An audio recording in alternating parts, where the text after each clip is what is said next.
मेरी जिंदगी सिर्फ एक तमाशा थी जिसे हर कोई देखना चाहता था। जो भी मेरी जिंदगी में आया उसने मुझे किसी खिलौने की तरह इस्तेमाल किया और फेंक दिया। मगर कभी किसी ने ये नहीं सोचा कि मैं भी एक इंसान हूँ जिसे मोहब्बत और इज्जत की ज़रूरत है। काश कोई तो मुझे समझता और मेरे साथ वो सब ना करता जिसका ख्याल भी किसी इंसान के दिलो दिमाग को हिलाकर रख देता। अब तो मैं बस यही चाहती हूँ कि मेरे साथ जो हुआ वो किसी और के साथ ना हो। मेरा नाम माया है। मेरा संबंध एक बहुत ही अमीर घराने से था। मेरी माँ एक बहुत मॉडर्न और आज़ाद ख्याल औरत थी। उनके नज़दीक रिश्तों से ज़्यादा अहमियत पैसे और स्टेटस की थी। इसीलिए उन्होंने हमेशा अपने आप को बहुत ज़्यादा अहमियत दी। यहाँ तक कि उनके लिए मेरे पापा की भी कोई अहमियत नहीं थी। मैंने जब से होश संभाला था घर में हमेशा अपनी माँ का ही हुक्म चलते देखा था। पापा तो मेरी माँ की नज़र में कोई अहमियत ही नहीं रखते थे। वो बस ऑफिस के सारे काम संभालते और मेरी माँ के इशारों पर चलना जानते थे। उनकी अपनी कोई मर्जी ही नहीं थी। मैंने शुरू से ही अपने पापा को इतना बेबस और मजबूर देखा था कि कभी कभी तो मुझे लगता कि वो मेरे पापा नहीं बल्कि हमारे बंगले में काम करने वाले कोई नौकर हैं। अगर उनका हुलिया अच्छा ना होता तो कोई भी उन्हें देखकर ये नहीं कह सकता था कि उनकी हैसियत एक नौकर से ज़्यादा है। मगर ये सब कुछ तो हमारे बंगले के अंदर की बातें थीं। देखने में माँ और पापा की जोड़ी दुनिया के लिए एक मिसाल थी। दूसरों के सामने माँ ने हमेशा पापा को बहुत ही इज्जत और सम्मान दिया था, मगर जो व्यवहार उनके साथ घर की चार दीवारी में होता था या तो पापा जानते थे या फिर सिर्फ हम देखते थे। मामा पापा के साथ हम उस बंगले में चार बहन भाई रहते थे, दो भाई और दो बहनें। भाई हम दोनों बहनों से बड़े थे। मैं घर में सबसे छोटी थी और माँ की बेहद लाडली थी। पापा भी मुझसे प्यार करते थे मगर वो अपने चारों बच्चों के साथ एक जैसे थे। लेकिन माँ ने हमेशा मुझे ही सबसे ज़्यादा अहमियत दी। मेरे दोनों बड़े भाई जुड़वा थे और वो माँ पापा की शादी के 1 साल बाद ही पैदा हो गए थे। उसके बाद 4 साल तक माँ पापा के यहाँ कोई औलाद नहीं हुई, जबकि मेरे पापा को बेटी की बहुत इच्छा थी। फिर भगवान ने उनकी इच्छा भी पूरी कर दी और भाइयों की पैदाइश के पूरे 4 साल बाद मेरी बहन पैदा हुई थी। लेकिन बदकिस्मती से वो रंग रूप में पापा जैसी थी। इसी वजह से माँ तो मेरी बहन को अपनी गोद में भी नहीं उठाया करती थी। उन्होंने तो खैर अपने बेटों को भी नहीं संभाला था, लेकिन कभी कभी उन्हें प्यार करने के लिए गोद में उठा लिया करती थीं। जैसे ही मेरे दोनों भाइयों की पैदाइश हुई थी तो दोनों बच्चों को संभालने के लिए माँ ने एक फुल टाइम मेड का इंतजाम कर लिया था, जो बच्चों के सारे काम अपनी निगरानी में करवाती थी और बच्चों को संभालने के लिए एक आया भी रख ली गई थी। मामा ने कभी भी अपने किसी बच्चे को अपने पास नहीं लिटाया था। हमेशा बच्चे दूसरे कमरे में और मम्मा पापा दूसरे कमरे में सोते थे। जब मेरी बहन पैदा हुई तभी माँ ने यही तरीका अपनाया। मेरी माँ रंग रूप की बहुत गोरी चिट्टी और खूबसूरत औरत थी। अमीर माँ बाप की औलाद होने की वजह से मम्मा शुरू से ही अपनी मर्जी की मालिक थीं। कभी किसी को घास नहीं डालती थीं और ना ही कभी किसी की मर्जी पर चलती थीं। यहाँ तक कि मम्मा ने कभी अपने माँ बाप की पसंद के लाए हुए कपड़े तक नहीं पहने थे। 10वीं करने के बाद ही मेरी माँ ने जिद करके दूसरे देश में पढ़ाई करने की रट लगा दी और फिर दूसरे देश जाकर ही अपनी पढ़ाई पूरी की। वो अपने पापा का बिजनेस संभालना चाहती थीं, जबकि उनके पापा यानी मेरे नाना शुरू से यही चाहते थे कि उनकी बेटी की शादी किसी ऐसे इंसान से हो जाए जो उनका दामाद नहीं बल्कि बेटा बनकर उनके साथ रहे। मगर माँ ने हर बात में अपनी जिद और मनमर्जी चलाने की आदत बना रखी थी। जब दूसरे देश से पढ़ाई करने के बाद मम्मा वापस लौट कर आईं तो अपने पापा का बिजनेस ज्वाइन कर लिया। तब मम्मा की खुदसरी और हठधर्मी और भी ज़्यादा बढ़ गई थी। हालांकि मेरे नाना नानी दोनों ही ऐसे नहीं थे, वो बहुत ही नरम तबीयत के मालिक थे। मगर उनकी बेटी यानी कि मेरी माँ ना जाने किस पर चली गई थीं और इस बात का अफसोस हमेशा मेरी नानी नाना को रहा था कि वो अपनी बेटी की अच्छी परवरिश नहीं कर सके। और फिर जब शादी का समय आया तो नाना और नानी ने अपनी बेटी के लिए कई सपने देखे थे, कई रिश्ते देखे। वो जिस तरह का दामाद चाहते थे उनकी नज़र में एक रिश्ता ऐसा था, मगर माँ ने उनके बताए हुए हर रिश्ते को बड़े आराम से रिजेक्ट कर दिया और अपना फैसला भी सुना दिया कि मैं शादी करूंगी तो सिर्फ और सिर्फ अपनी मर्जी से करूंगी। जब मुझे कोई अच्छा लगेगा तो मैं आप लोगों को बता दूंगी। ये सुनकर तो नाना नानी बिल्कुल खामोश हो गए। फिर उन्होंने दोबारा कभी अपनी बेटी से शादी की बात नहीं की। यहाँ तक कि मेरे नाना ये दुनिया छोड़कर चले गए। उस समय मेरी माँ की उम्र 30 साल होने वाली थी और मम्मा शादी का नाम ही नहीं ले रही थीं। उन्हें तो बिजनेस में आगे बढ़ने की लत लग गई थी, बाकी हर चीज़ को पीछे छोड़ दिया था। दूसरी तरफ मेरी नानी मेरे नाना के जाने के बाद बेहद दुखी और परेशान रहने लगी थीं, क्योंकि एक तो उनकी इकलौती औलाद उनका कहा बिल्कुल नहीं मानती थी, दूसरा उन्हें यह भी चिंता थी कि उनकी बेटी उनकी ज़िंदगी में ही किसी का हाथ थाम ले। मगर मम्मा को ये सब कोई भी समझा नहीं सकता था। फिर ऐसा हुआ कि मम्मा को अपने ऑफिस में काम करने वाले एक वर्कर से मोहब्बत हो गई। ये मोहब्बत भी शायद माँ की खुदगर्जी और जिद का ही नतीजा थी, या फिर कोई सोचा समझा प्लान था। मगर कोई सोच भी नहीं सकता था कि इतनी खूबसूरत, अमीर और मगरूर लड़की को अपने ऑफिस का एक छोटा सा वर्कर पसंद आ जाएगा। या पता नहीं ये सब नसीब का खेल था कि मेरे पापा मेरी माँ की ज़िंदगी में आ गए। दरअसल मेरे नाना ने अपनी ज़िंदगी में एक वसीयत तैयार कर दी थी और मरने से पहले अपने वकील को ये भी लिखकर दे दिया था कि मेरे मरने के बाद ये वसीयत मेरी बेटी को दी जाएगी। अगर वो इस पर अमल करेगी तो ठीक है, वरना जो वसीयत में लिखा होगा उस पर अमल करना जरूरी होगा। तो जब मेरे नाना का देहांत हुआ तो वकील ने घर जाकर नानी और मेरी माँ को सारी वसीयत सुना दी।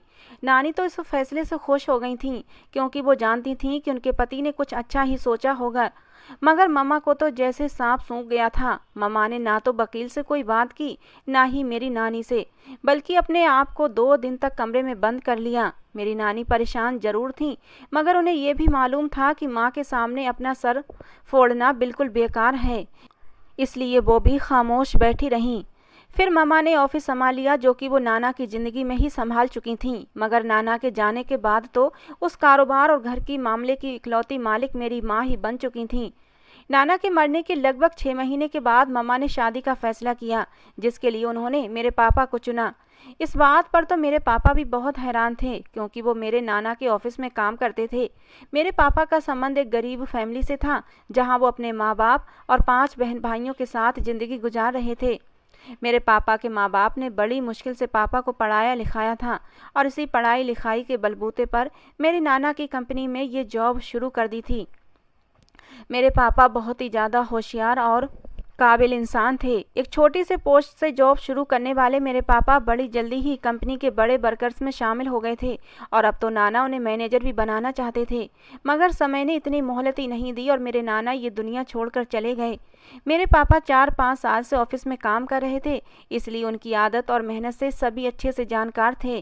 पापा बहुत ही कम बात करने वाले इंसान थे और अपने काम से काम रखते थे, बहुत ही मेहनती थे। नाना ने कभी भी मेरे पापा को मेहनत से जी चुराते हुए नहीं देखा था। बहन भाइयों में चौथे स्थान पर थे, इसलिए अभी तक उनकी शादी भी नहीं हुई थी। और मेरी माँ ने ये सब देख और सोचकर मेरे पापा को चुना और उन्हें अपनी पसंद का नाम दे दिया। एक दिन माँ ने मेरे पापा को अपने ऑफिस में बुलाया, उनकी फैमिली के बारे में पूछा। पापा अपने बॉस के इन सवालों के पीछे छुपे मंसूबे को समझ नहीं पाए थे, चुपचाप हर बात का जवाब देते चले गए। फिर माँ ने उनको चौंका दिया जब उनके सामने ये ऑफर रखी गई कि मैं आपसे शादी करना चाहती हूँ, मगर मेरी एक छोटी सी शर्त है कि शादी के बाद आपको मेरे साथ मेरे घर में शिफ्ट होना पड़ेगा, क्योंकि मेरी माँ अकेली है और मैं उन्हें छोड़कर ससुराल नहीं जा सकती। और मेरे पापा का बिजनेस भी बहुत बड़ा है जो मुझे ही संभालना है, इसीलिए मैं चाहती हूँ कि आप मेरी ज़िंदगी में और मेरे घर आ जाएं और इस ऑफिस और कारोबार को संभालने में मेरी मदद करें। ये सब सुनकर पापा का सर चकरा गया, मगर वो बड़ी हिम्मत करके बैठे रहे। फिर उन्होंने अपनी फैमिली से बात करने के लिए समय मांगा, तो माँ ने बड़ी खुशी से उन्हें समय दे दिया। पापा के लिए ये बहुत बड़ी बात थी कि वो अपने माँ बाप बहन भाइयों से शादी की बात करें, वो भी इस तरह की शादी की बात कि उन्हें विदा होकर अपनी पत्नी को घर नहीं लाना बल्कि उसके घर जाना था। पापा ने अपने माँ बाप और बहन भाइयों के सामने जब ये बात रखी तो उनकी माँ ने साफ मना कर दिया कि मैं कभी भी अपने बेटे को लड़कियों की तरह विदा नहीं करूँगी। लेकिन मेरे दादा ताया चाचा वगैरह ने मिलकर दादी को समझाया कि ये बहुत अच्छा मौका है। अगर गिरीश को उसकी काबिलियत की वजह से चुना जा रहा है तो इसमें सभी का फ़ायदा है। न सिर्फ पापा की ज़िंदगी बदलेगी बल्कि उसके बहन भाइयों के लिए भी अच्छा मौका है। ये सब सुनकर तो मेरी दादी भी खामोश हो गईं और फिर सबने बड़ी खुशी खुशी इस रिश्ते के लिए हाँ कर दी। उस समय तो मेरे पापा ने भी नहीं सोचा था कि आगे आगे क्या होगा, बल्कि वो तो अपनी किस्मत पर खुश हो रहे थे कि बैठे बिठाए वो एक कंपनी के मालिक बनने जा रहे हैं, जहां वो 5 साल से एक वर्कर की हैसियत से काम करते थे। पापा ने ठीक 2 दिन बाद मेरी माँ के सामने रिश्ते के लिए हाँ कर दी, तो माँ ने अपने घर में भी ये सब बात बता दी। नानी बेचारी तो पहले ही किसी बात में नहीं बोलती थीं और बेटी का फैसला मानने पर मजबूर थीं, मगर नानी को ये सुकून भी था कि उनकी बेटी ने किसी अच्छे इंसान का चुनाव किया है, इसलिए नानी ने उन्हें अनुमति दे दी। फिर मेरी माँ ने मेरे पापा की पूरी फैमिली को अपने घर खाने पर बुलाया। दरअसल वो इस बात का अंदाज़ा करना चाहती थीं कि पापा की फैमिली का शादी पर क्या रिएक्शन है। और फिर पापा की फैमिली तो बेहद खुश थी इस शादी से। उनकी आंखों में दौलत की चमक और सांसों में उसकी खुशबू भर चुकी थी। बड़ी धूमधाम से दोनों की मंगनी हुई और शादी की तारीख भी तय हो गई। मंगनी के बाद वकील ने नाना की वसीयत के कागजात मेरी माँ के हवाले करने से पहले नानी और मेरी माँ को और मेरे पापा को एक साथ बैठाकर उस वसीयत के बारे में बताया था। वसीयत में लिखा था कि मेरे नाना की पूरी जायदाद मेरी माँ के बच्चों के नाम रहेगी और जब तक मेरी माँ की औलाद जवान होकर कानूनी तौर पर इस जायदाद की वारिस नहीं बन जाती, तब तक सारी जायदाद और ऑफिस की जिम्मेदारी माँ के पति यानी नाना के दामाद पर होगी। यही वसीयत सुनकर तो माँ का सर चकरा गया था, मगर उन्होंने बड़ी जल्दी खुद को संभाल लिया और तब उनको ये फैसला बेहतर लगा कि उन्होंने शादी के लिए मेरे पापा जैसे सीधे साधे और शरीफ इंसान को चुना था। वो ये भी जानती थीं कि पापा को अपने इशारों पर नचाएंगी। यही वजह थी कि शादी के बाद माँ ने बच्चों की पैदाइश पर कोई समझौता नहीं किया था, वरना उनका बस चलता तो वो कभी भी माँ नहीं बनती। इस वसीयत के कागजात वकील ने नानी को दे दिए। नानी सुकून से थीं कि कम से कम उनकी खुदगर्ज बेटी के हाथ में सारी जायदाद नहीं गई थी। नाना ने बड़े ही सोच समझकर ये वसीयत तैयार कराई थी और सब कुछ अपनी बेटी के पति और बच्चों के नाम कर दिया था कि उनकी बेटी रिश्तों को बनाने और सारी जिंदगी निभाने पर मजबूर हो जाए। और हुआ भी ऐसा ही था। मंगनी के 1 महीने बाद माँ और पापा की शादी हो गई। सारी दुनिया हैरान थी कि शहर के इतने बड़े बिजनेसमैन की इकलौती बेटी ने शादी के लिए अपने ही ऑफिस के एक वर्कर को चुना था। जहां शादी में आने वाले लोग खुश थे, वहीं पर सब बहुत ही हैरान निगाहों से ये सब देख रहे थे। पापा सांवले रंग के नौजवान जो अपनी फैमिली बैकग्राउंड की वजह से कुछ नपा तुला अंदाज अपनाने पर मजबूर थे। उनको देखकर कोई भी बता सकता था कि उनका संबंध एक मिडिल क्लास फैमिली से है, जबकि मेरी माँ बेहद खूबसूरत और कॉन्फिडेंस से भरी हुई थीं। दोनों की जोड़ी किसी भी तरह परफेक्ट नहीं लग रही थी, मगर फिर भी दोनों ही दुनिया वालों की नज़र में एक बेमिसाल जोड़ी की हैसियत से सामने आए थे। शादी के बाद माँ ने पापा को शुरू से ही कम अहमियत दी थी, क्योंकि रस्म के मुताबिक रुखसत होने के बजाय पापा विदा होकर मेरी नानी के घर आए थे। एकदम से उनका लाइफ स्टाइल ही बदल गया था। कल तक अपनी पुरानी बाइक पर ऑफिस आने वाले मेरे पापा आज माँ के लग्जरी बंगले से निकलकर एक बड़ी सी गाड़ी में ऑफिस जाने लगे थे और नाना की कुर्सी पर भी बैठने लगे थे। उनकी तो जैसे लॉटरी ही लग गई थी। शुरू में तो पापा बहुत खुश थे, मगर जैसे जैसे उन्हें अंदाजा होता गया कि उनके साथ बॉस की इकलौती बेटी ने शादी क्यों की है, तो पापा को अपनी हैसियत और अपना मकाम भी याद हो आया। मामा ने कभी भी उन्हें अपना पति होने का सम्मान नहीं दिया था। वो तो पापा की पसंद नापसंद का ख्याल भी नहीं रखती थीं और ना ही किसी बात में उनसे सलाह मशवरा लेती थीं। वो सिर्फ ऑफिस के काम देखते थे, बाकी हर फैसला हर काम माँ की मर्जी से होता था। यहाँ तक कि पापा ने महीने में कितने पैसे खर्च किए और कहाँ कहाँ पर खर्च किए, ये हिसाब भी मेरे पापा मामा को देते थे। मामा और पापा की शादी के 1 साल बाद मेरे जुड़वा भाई पैदा हुए थे। मेरी नानी बेहद खुश थी कि उन्हें एक साथ 2 नाती मिल गए थे, लेकिन वो ज़्यादा समय तक अपने नातियों के साथ गुजार नहीं सकी थीं और 1 साल के बाद ही वो भी दुनिया से चली गई थीं। नानी के जाने के बाद वसीयत के कागजात माँ के कब्जे में चले गए, मगर वो चाह कर भी उनमें कोई बदलाव नहीं कर सकती थीं। पापा को अपनी ज़िंदगी में रखना और औलाद पैदा करना माँ की मजबूरी थी, वरना शायद ही माँ कभी औलाद पैदा करने पर राजी होती। मेरे दोनों जुड़वा भाई देखने में कुछ ज़्यादा सेहतमंद और तंदुरुस्त नहीं लगते थे, बल्कि डॉक्टर का कहना था कि जैसे जैसे दोनों बच्चे बड़े होंगे तो उनकी कमजोरी और भी बढ़ती चली जाएगी, और ऐसा ही हो रहा था। दोनों भाइयों ने जब चलना शुरू किया तो नॉर्मल बच्चों से कुछ अलग लगते थे। हालांकि पापा ने उन दोनों की पैदाइश के बाद उनकी परवरिश में किसी भी तरह की कमी नहीं होने दी थी। उन्हें संभालने के लिए 2 नौकरानियां रखी थीं। खाने पीने से लेकर पहनने ओढ़ने तक सब कुछ अच्छा था। हर महीने दोनों का चेकअप भी करवाया जाता था। डॉक्टर्स को उम्मीद थी कि कुछ ही समय में वो बिल्कुल ठीक हो जाएंगे, मगर आसार कम ही नजर आते थे। फिर भाइयों की पैदाइश के 4 साल बाद मेरी बहन पैदा हुई। मेरी माँ के लिए ना तो दोनों बेटों की कोई अहमियत थी, क्योंकि वो दोनों उनकी नज़र में डिसेबल थे, और बेटी तो उनको लगती ही नहीं थी कि ये मेरी है, क्योंकि मेरी बहन बेचारी पापा पर जो चली गई थी, उसने पापा का रंग रूप चुराया था। फिर जब बहन की पैदाइश के ठीक 1 साल बाद मैं पैदा हुई तो माँ की तवज्जो और मोहब्बत की हकदार बन गई। मैं बिल्कुल अपनी माँ की कॉपी थी। शक्ल, सूरत, रंग, रूप, यहाँ तक कि मेरे बालों और आँखों का रंग भी माँ के बालों और आँखों जैसा था। माँ ने भी अपने चाव और लाड पूरे करते हुए मुझे खूब बिगाड़ना शुरू कर दिया। वो मेरी हर बात सुनती और मानती थीं। हम चारों बहन भाई बड़े हो रहे थे। मेरे दोनों बड़े भाई दिमागी और जिस्मानी तौर पर आम बच्चों की तरह एक्टिव नहीं थे, बल्कि दोनों ही थोड़े कमज़ोर थे। दोनों को पापा ने स्पेशल बच्चों के सबसे बड़े स्कूल में दाखिल करवा दिया था। उनका ट्रीटमेंट भी चल रहा था, और डॉक्टर के अनुसार दोनों 12 साल की उम्र के बाद दूसरे देश इलाज के लिए जा सकते हैं, और फिर उनके ठीक होने के चांस भी थे। ऐसा ही हुआ। जब वो दोनों 12 साल के हो गए तो पापा ने उन दोनों को बाहर के देश भेज दिया। पापा हर 15 दिन के बाद उनके पास चक्कर लगा लेते थे, मगर माँ एक बार भी नहीं गई थी। मेरी बहन पढ़ाई में बहुत ही होशियार और अच्छी थी। नौकरों के साथ पलने बढ़ने के बावजूद वो बहुत ही लायक फायक और होशियार बच्ची थी, क्योंकि मेरे पापा उसे बहुत मोहब्बत करते थे और उस पर बहुत ध्यान भी देते थे। स्कूल और एकेडमी में उसकी बड़ी तारीफ़ें होती थीं, और मैं शुरू से ही अपनी माँ जैसी जिद्दी और मगरूर लड़की थी। अपनी बहन को बिल्कुल भी अच्छा नहीं समझती थी, बल्कि मैं तो स्कूल कॉलेज में भी उसे अपनी बहन की बजाय कजिन कहकर इंट्रोड्यूस कराती थी। मैंने शुरू से ही अपनी माँ का जो रूप देखा था, हूबहू उसे ही अपनाया था, और मेरी माँ को इस बात पर बड़ा गर्व था कि मैं देखने में भी और आदतों में भी बिल्कुल उनकी कॉपी हूँ। मेरी माँ रोज़ाना पार्टीज़ में जाती। फिर जब मैं बड़ी हुई तो मैं भी माँ के साथ जाना शुरू हो गई। मेरे दोनों भाई बाहर के देश में ही थे और वहीं इलाज भी करवा रहे थे और पढ़ भी रहे थे।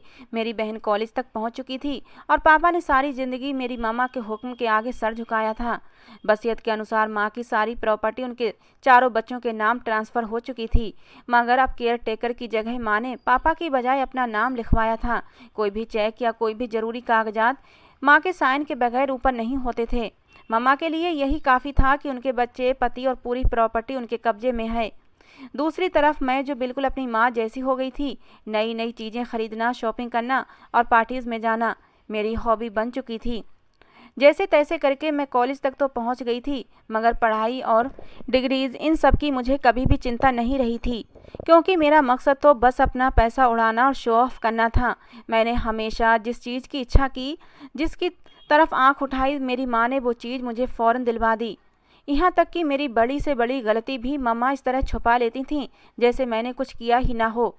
जैसे जैसे मैं जवान होती गई तो सबसे बड़ी गलती कर बैठी। मेरा फ्रेंड सर्कल बहुत बिगड़ा हुआ था, और आवारा लड़के भी उसमें शामिल थे, जो बहुत अमीर अमीर फैमिली से संबंध रखते थे। दिन रात उनके साथ घूमना फिरना हमारा रूटीन बन गया था। जब भी पापा मुझे मेरी ड्रेसिंग या बहुत ज़्यादा घूमने फिरने पर टोकते तो माँ उन्हें फ़ौरन चुप करवा देती, और फिर तो ऐसा होने लगा कि मैं खुद ही पापा को जवाब देने लग गई थी। मेरी मुंहजोर तबीयत की वजह से पापा ने मुझे अब कुछ कहना ही छोड़ दिया था। जब मेरी बहन अपनी पढ़ाई पूरी कर चुकी तो वो पापा के साथ ऑफिस जाने लगी, जबकि मेरे दोनों भाई काफ़ी हद तक ठीक हो गए थे और दोनों ने वहीं सेटल होने का फैसला कर लिया, और पापा ने भी उनका पूरा पूरा साथ दिया था। पापा ने माँ से बात करके अपने फ्रेंड सर्कल में से मेरे दोनों भाइयों की शादियाँ करवा दी और उन्हें भी बाहर भेज दिया। वहाँ पर जो मेरे नाना का ऑफिस था, दोनों भाई मिलकर उसे संभालने लगे और अपनी पत्नियों के साथ अपने अलग अलग फ्लैट्स में रहने लगे। मेरे पापा को बेटों की तरफ से अब सुकून हो गया था, मगर मामा को इस बात से कोई भी मतलब नहीं था कि उनके बेटों की ज़िंदगी में क्या हो रहा है और क्या नहीं। दोनों का हिस्सा जो बनता था वो पापा ने कागजात बनवाकर उनके वकील को दे दिए थे, जो मेरे मामा पापा के मरने के बाद उनको मिल जाने थे। फिर पापा ने मेरी बहन पर अपना सारा ध्यान लगा दिया। वो चाहते थे कि उनकी बेटियों की जिंदगियां भी उनके बेटों की तरह सेट हो जाएं। मगर माँ ने पापा को साफ कह दिया कि अपने बेटों और अपनी बड़ी बेटी की शादी तुम जहाँ चाहे कर सकते हो, मगर मैं अपनी लाडली और छोटी बेटी की शादी खुद अपनी मर्जी से करूँगी। और मैं भी माँ के फैसले पर बड़ी खुश थी, क्योंकि मैं हरगिज नहीं चाहती थी कि पापा अपने सो कॉल्ड गरीब दोस्तों में से मेरी शादी करवाएं, क्योंकि पापा ने मेरी बहन के लिए भी अपने किसी बचपन के दोस्त के बेटे को ही चुना था, जो डॉक्टर था और इसी शहर के बड़े अस्पताल में उसकी जॉब थी। पापा ने रिश्ते के बारे में माँ से बात की, लेकिन मेरी माँ को इस रिश्ते पर ऐतराज़ था। मगर उस समय मेरी बहन ने स्टैंड लिया और कहा कि मैं पापा पर विश्वास करती हूँ, वो जहाँ चाहे मेरे लिए फैसला कर सकते हैं, वो मुझे मंजूर होगा। फिर मेरी बहन ने अपने होने वाले मंगेतर से मुलाकात की और उसके बाद उन दोनों की मंगनी हुई। दूसरी तरफ मैं थी जो बस होटलिंग शॉपिंग को ही जिंदगी समझती थी। मेरे नज़दीक ना तो किसी रिश्ते की कोई अहमियत थी, ना ही किसी बात की मुझे कोई परवाह थी। इस समय मेरी दोस्ती मेरे ग्रुप के बहुत बड़े बिगड़े हुए लड़के से चल रही थी। पूरे कॉलेज में हम दोनों की खूब चर्चाएं हो रही थीं। मैं उसके साथ कभी कहीं होती तो कभी कहीं पाई जाती, यहाँ तक कि अक्सर रात को भी मैं अपने घर नहीं आती थी और अपने बॉयफ्रेंड की बाहों में रातें गुजार रही होती थी। लेकिन माँ ने मुझे कभी भी ना तो समझाया था, ना ही रोक टोक की थी। उन्होंने पापा से हमेशा ये बात छुपाई थी कि मैं घर से बाहर रहती थी।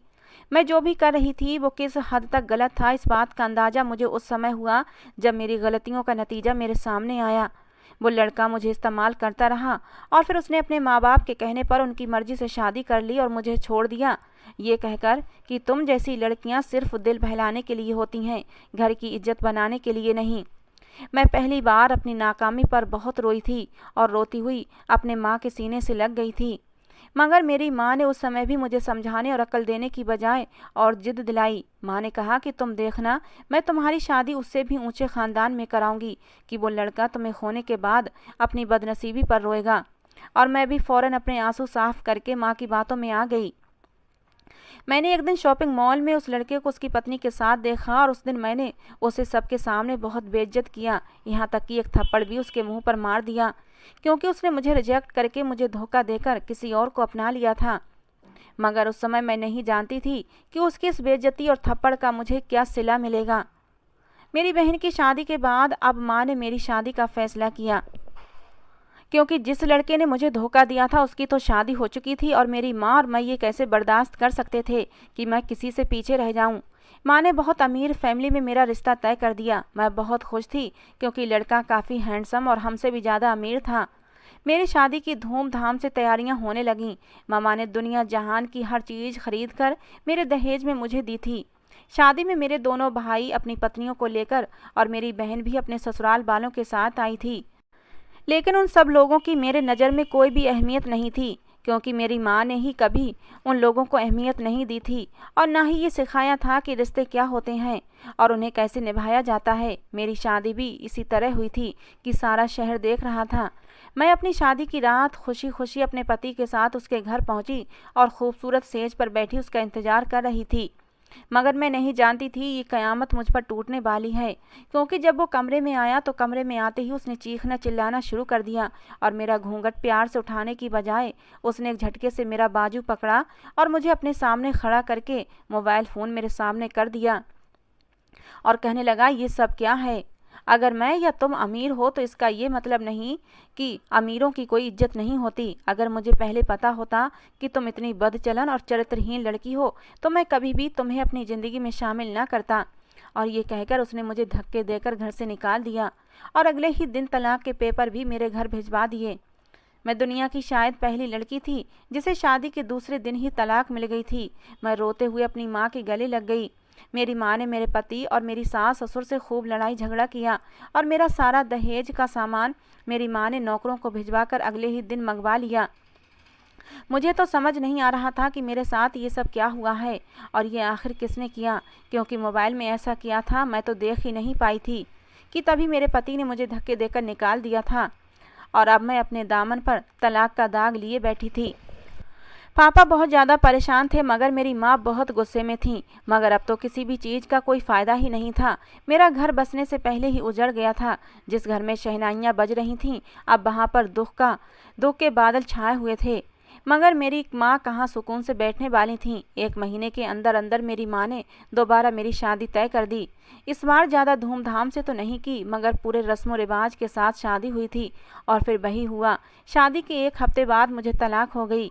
मेरे पति ने मेरे मुंह पर थप्पड़ मारते हुए मुझे तलाक दी और तलाक के पेपर मेरे मुंह पर मार दिए। अब तो मैं पूरी तरह टूटती जा रही थी। मेरा गुरूर, मेरी जिद सब टुकड़े टुकड़े हो चुके थे।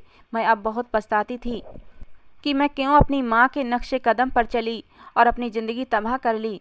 दरअसल जिस लड़के के साथ मेरा अफेयर था और जिसे मैंने शॉपिंग मॉल में थप्पड़ मारा था, उसने अपने साथ बनाई हुई मेरी वीडियो और तस्वीर मेरे दोनों पतियों को भेज दी थी। और जाहिर सी बात है, मर्द खुद चाहे कुछ भी करता फिरे मगर अपनी पत्नी के लिए कभी भी ऐसी बात बर्दाश्त नहीं करते।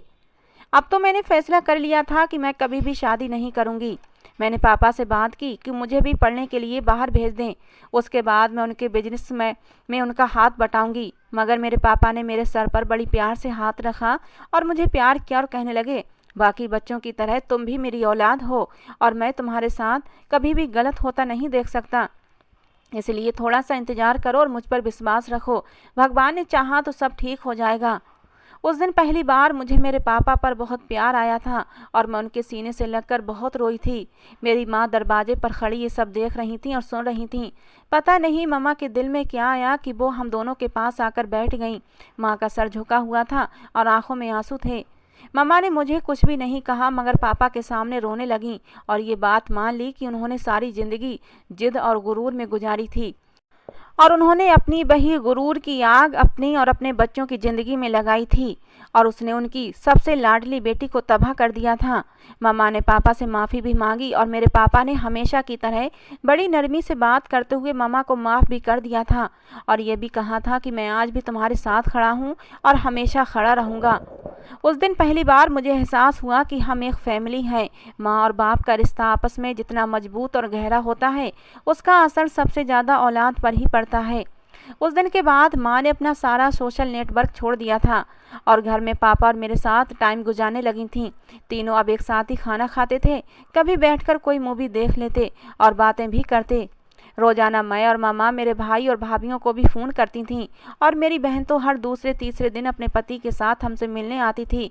इस सारे समय में मुझे ये अंदाज़ा हुआ कि फैमिली इंसान के लिए क्या अहमियत रखती है। कैसे ये 1 साल का अरसा गुजरा पता ही नहीं चला। मैं इस 1 साल में बहुत बदल गई थी। मैंने अपनी सारी एक्टिविटीज़ और पुरानी आदतें छोड़ दी थीं।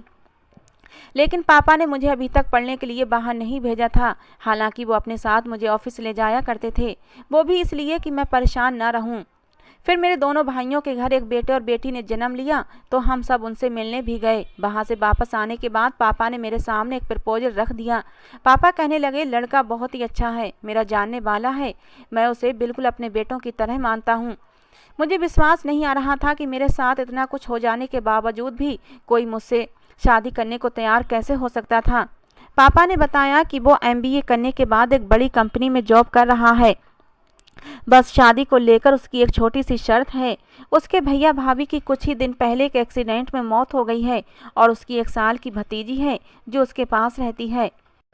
उस दिन वो अपने मम्मी पापा के साथ नहीं गई थी, इसलिए बच गई। आरब कहता है कि मैं उसी लड़की से शादी करूंगा जो मेरी भतीजी निशा को अपनाएगी और उसे माँ का प्यार देगी। ये मेरी भतीजी नहीं, मेरी बेटी है, मैं इसे अपना नाम दूंगा। इसलिए कोई भी लड़की आरब से शादी करने के लिए राजी नहीं होती।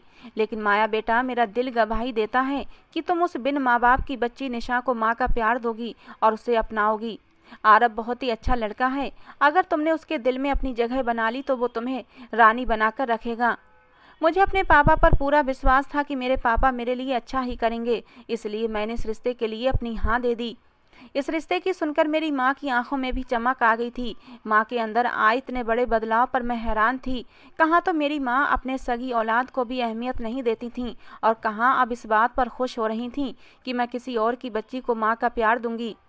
मेरी माँ ने भी मुझे समझाया कि तुम निशा को अपनी बेटी समझना, बच्चे तो भगवान का रूप होते हैं। जब तुम उसे अपनी बेटी समझोगी वो भी तुम्हें अपनी माँ समझने लगेगी। निशा भी बहुत छोटी है, तुम उसे अपने प्यार के सांचे में ढाल लेना। मगर मैं अंदर से बहुत ज़्यादा डरी हुई थी। फिर मेरी शादी बहुत ही सादगी के साथ हो गई। शादी की पहली रात आरब ने मुझे बस एक वादा लिया था कि निशा को कभी परायापन महसूस मत कराना। मरते टाइम मैंने अपने भैया भाभी से वादा किया था कि मैं निशा को अपनी बेटी बनाकर रखूंगा और मैंने भी आरब से वादा किया था कि आपको मुझसे कभी भी कोई शिकायत नहीं मिलेगी। उस रात आरब के साथ मेरी जिंदगी की एक खुशगवार जिंदगी की शुरुआत हुई थी। शादी को 1 महीना गुजरा तो मुझे सुकून हो गया कि सब कुछ अच्छा जा रहा था। मैं अपने घर में बहुत खुश थी। शादी के 3 महीने बाद जब मेरे पति का ट्रांसफ़र कंपनी की तरफ से दुबई हुआ तो मैं और निशा उनके साथ वहीं पर चले आए और पापा ने हम चारों बहन भाइयों को हमारा हिस्सा दे दिया था। हिंदुस्तान में सिर्फ मेरी बहन थी जो हर दूसरे तीसरे दिन माँ के पास चक्कर लगाती रहती थी, क्योंकि मामा और पापा 4-4 बच्चों के बावजूद अकेले रह गए थे। इसी वजह से मेरे बड़े भाई ने अपनी फैमिली समेत माँ पापा के पास शिफ्ट होने का फैसला किया, तो मैं भी पूरी तरह सुकून से हो गई थी। आज मेरी शादी को काफ़ी साल गुजर गए हैं। भगवान ने मुझे एक प्यारा सा बेटा दिया है, मेरी बेटी निशा और मेरा बेटा शांतनु मेरे लिए सब कुछ है, मेरी जान है। कभी महसूस ही नहीं हुआ कि निशा मेरी बेटी नहीं है। ऐसा लगता है कि मैंने उसे अपनी कोख से जन्म दिया है। सच कहते हैं, जब हमारे दिल साफ होते हैं तो हर रिश्ता प्यारा लगता है। मुझे आरब से मोहब्बत है और उसकी मोहब्बत में मुझे निशा से भी उतनी ही मोहब्बत है। निशा भी तो मुझे बिल्कुल माँ की तरह प्यार करती है। उसे तो पता ही नहीं है कि मैं उसकी सगी माँ नहीं हूँ, और ना ही मैंने और आरब ने आज तक उसे बताया है। अपने पति और अपने बच्चों के साथ मैं एक खुशहाल ज़िंदगी गुजार रही हूँ, मगर सोचती हूँ कि जो कुछ मेरे साथ हुआ वो कितना भयानक था। काश कोई भी माँ बाप अपनी खुदगर्जी और अपने फ़ायदे के लिए अपनों की ज़िंदगियों को दांव पर न लगाएं।